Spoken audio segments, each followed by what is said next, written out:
యాకోబు ఒక్కడు మిగిలిపోయాను. ఒక నరుడు తెల్లవారు వరకు అతనితో పెనుగులాడాను. తాను అతని గెలవకుండుట చూచి తొడగూటి మీద అతనిని కొట్టెను. అప్పుడు అతడు ఆయనతో పెనుగులాడుట వలన యాకోబు తొడగూడు వదిలెను. యాకోబు దేవదూతతో అనగా దేవుడితో పెరుగులాడినదా, లేక దేవుడే యాకోబుతో పెరుగులాడిందా? ఒక నరుడు తెల్లవారు వరకు అతనితో అనగా యాకోబు. ఒక నరుడు అంటే ఇందాక తీసుకుని చెప్పాం కదా, నరరూపంలో నరవతారంలో ఉన్న యేసుక్రీస్తు ప్రభువు. యేసుక్రీస్తు ప్రభువు అంటే ఆ దేవదూత తెల్లవారు వరకు పోరాడుతూనే ఉన్నాడు. రాత్రంతా యాకోబు తాను గెలవటానికే చూస్తున్నాడు కానీ దేవుణ్ణి గెలవనీకి, యాకోబును జయించడానికి ఆ పరిస్థితిని కలుగు చేశాడు. ఒంటరిగా చేసేసాడంటే యాకోబు. ఆ ఒంటరి పరిస్థితి రాకపోతే యాకోబుకు ఆ పరిస్థితి రాకపోతే దేవుడు యాకోబుతో పెనుగులాడే పోరాడే అవకాశం ఉండేది కాదు. అందుకని అలా యాకోబును ఒంటరి వాడిగా చేసి దేవుడే ఆ పరిస్థితుల్ని కలుగు చేశాడు. ఎందుకు అంటే యాకోబును పట్టుకోవాలి, యాకోబును జయించాలి, యాకోబును ఆశీర్వదించాలి. దేవుడే యాకోబును ఆశీర్వదించాలని యాకోబుతో పోరాడుతున్నాడు. యాకోబు వాళ్ళ అన్నతో పోరాడి జయం పొందినట్లుగా, వాళ్ళ నాన్నతో పోరాడి జయం పొందినట్లుగా, వాళ్ళ మామతో పోరాడి జయం పొందినట్లుగా, భార్యలతో పోరాడి జయం పొందినట్లుగా, అలా కుయుక్తితో, మోసంతో, లేకపోతే కపటంతోనో ఇంకొక విధంగా యాకోబు జయం పొందాలని ఏది మామ మీద జయం పొందాడు కదా, వాళ్ళ అన్న మీద జయం పొందాడు కదా. మోసం చేసి ఏం చేశాడు? వాళ్ళ అన్నని జ్యేష్ఠత్వపు హక్కుని సంపాదించుకోండు. వాళ్ళ నాన్న కూడా బురిడి పెట్టించి ఆశీర్వాదం పొందుకోండు. వాళ్ళ మామను కూడా బురిడి పెట్టించి ధనవంతుడయ్యాడు. ఇక్కడ ఈయన కూడా గెలవాలని చూస్తున్నాడు పాపం. అది దూత కూడా ఆయనతో పోరాడుతున్నాడు, యాకోబుతో పోరాడుతున్నాడు, కలయబడుతున్నాడు. ఎలాగైనా యాకోబుని జయించాలి. మనం మొండోలం అయితే మనల్ని ఎవరు చేస్తారు? దేవుని ఆశీర్వాదం యాకోబు పొందుకోవాలి అంటే యాకోబు శరీర తత్వము తొలగించబడాలి. యాకోబులో ఉన్నటువంటి మోసము, యాకోబులో ఉన్నటువంటి పాపము, యాకోబులో ఉన్నటువంటి కుయుక్తి, కపటము, ఇవన్నీ కూడా జయించబడాలి. ఇవన్నీ మనం మానుకోగానే దేవుడు నన్ను ఆశీర్వదించిండారంట. ఎట్లా ఆశీర్వదిస్తాడు దేవుడు? యాకోబు జీవితంలో ఉన్నటువంటి ఆ మోసయుక్తమైనటువంటి ఆ శరీర తత్వము తొలగించబడాలి. అతడు ఒక దేవుని కుమారుడు కావాలి, దేవుని ప్రతినిధి కావాలి, దేవుని చేత ఆశీర్వదించబడినటువంటి వ్యక్తి కావాలి. ఆశీర్వదించబడే వ్యక్తి కావాలంటే అదంతటి కూడా యాకోబు విడిచిపెట్టేయాలి, యాకోబు వదులుకోవాలి. రోమపత్రిక 12:1-2 ఉంటుంటారు. సహోదరులారా, దేవునికి అనుకూలమైన సజీవ యాగముగా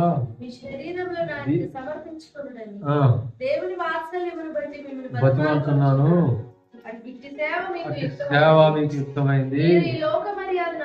ఇది ఈ లోక సంబంధమైనటువంటి ఆ శరీర జీవితాన్ని అనుసరించకుండా నీ జీవితానికి ఉత్తమమును, అనుకూలమును, సంపూర్ణమై ఉన్న నీ చిత్తము కాదు, దేవుని చిత్తము నువ్వు పరీక్షించి తెలుసుకున్నట్లు నువ్వు మారాలి,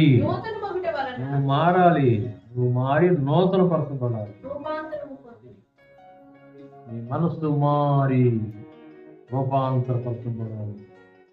ఆ మనసు నువ్వు మారనంత వరకు దేవుడు నిన్ను ఆశీర్వదించినాడు. దేవుని ఆశీర్వాదం లేదు. ఇప్పుడు యాకోబుకు ఆశీర్వాదం లేదనే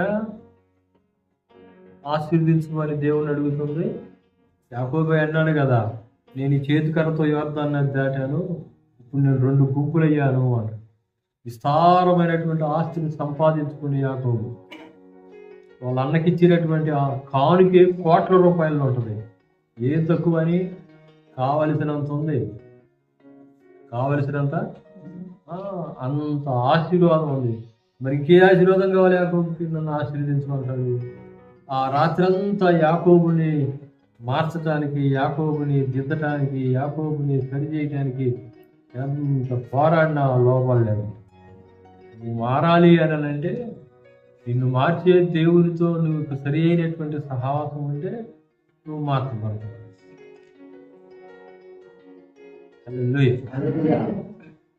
నువ్వు మార్చబడతావు.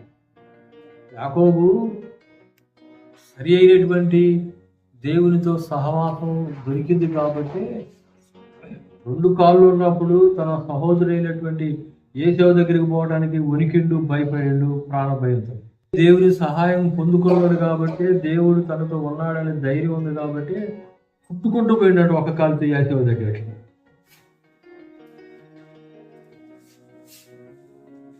రెండు కాళ్ళు ఉన్నప్పుడు వాళ్ళ భయపడండి యాకోబు.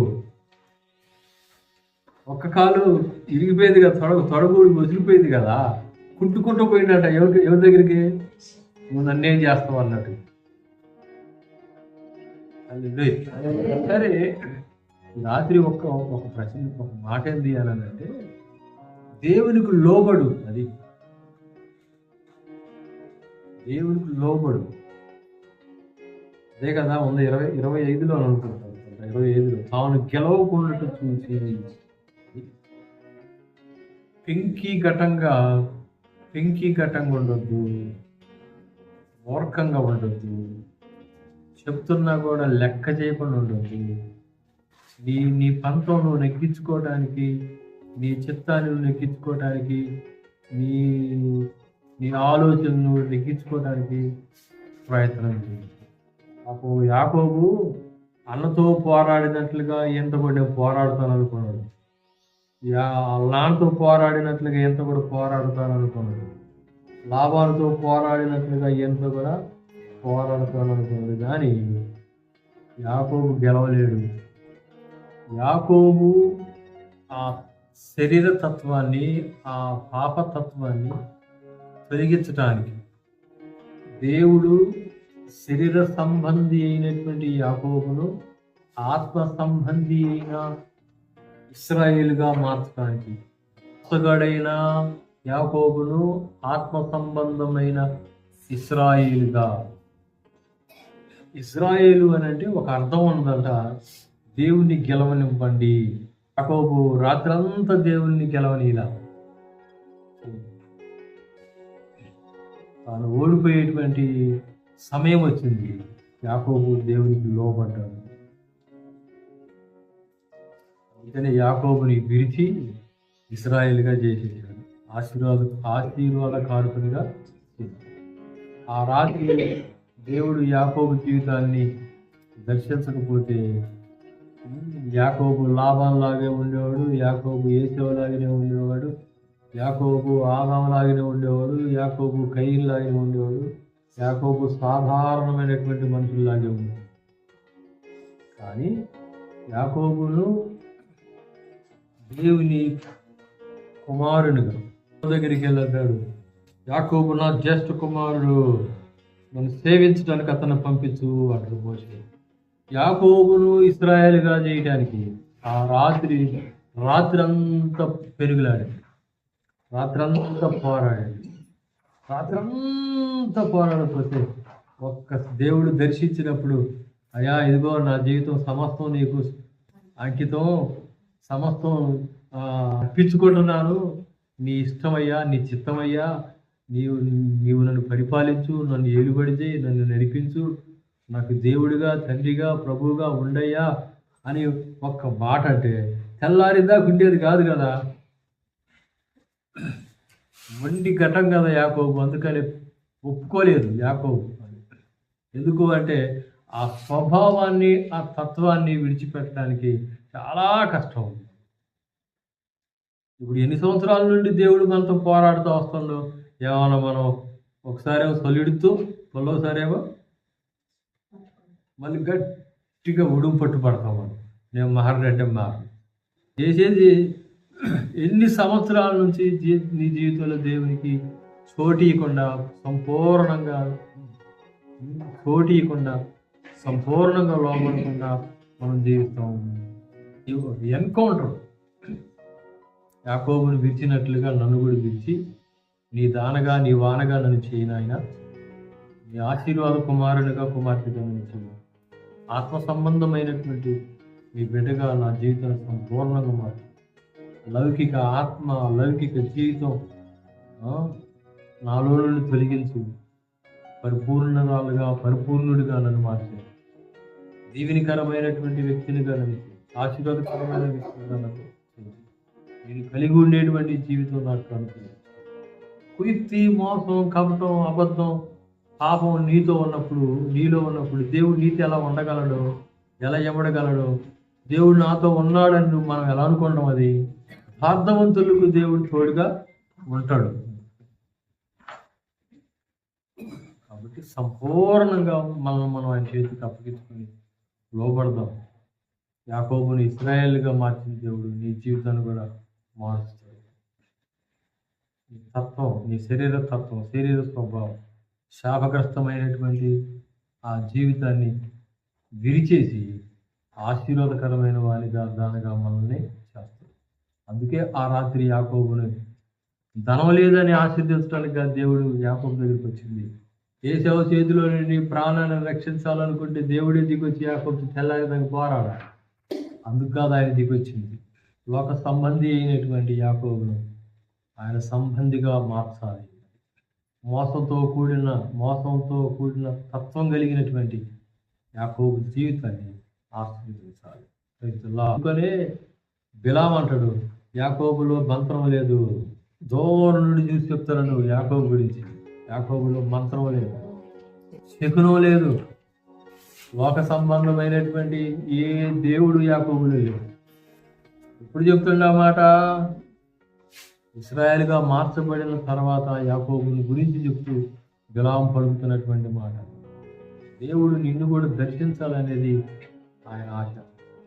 అంటే మనం కొన్నిటిని దాచిపెట్టుకొని, కొన్నిటిని ఒప్పుకోకుండా, కొన్నిట్లో లోబడి, కొన్నిట్లో లోబడకుండా ఉంటే ఆయన మనలో నీవు ఆయన చేతులకి అప్పగించుకొని, నీవు ఆయన చేతులకి సమర్పించుకుంటే ఆయన నిన్ను ఆశీర్వదించగలడు. యాకోబు పెనుగులాడినట్లుగా మన పాప స్వభావంతో దేవునితో పెనుగులాడు. జయించనియ్యాలి దేవుని మనం గెలుస్తామా, దేవుడు మనల్ని గెలుస్తాడు? నువ్వు దేవుని గెలుస్తావా, దేవుడు నిన్ను గెలుస్తాడా? దేవుడికి మన జీవితాలు అప్పగించుకున్నాము. పాత శరీర స్వభావం నుండి పరిపూర్ణమైన విడుదల పొందుకోవడానికి మనల్ని దేవుడే గెలిచి నూతన వ్యక్తులుగా మనల్ని మార్చడానికి, లేక ఆత్మ సంబంధమైన ఇశ్రాయేలీయులుగా మనల్ని దీవించడానికి హృదయపూర్వకంగా వినయంతో ప్రభు జీవితం పరిశుద్ధాత్ముడు మనకు దయచేయను కాక.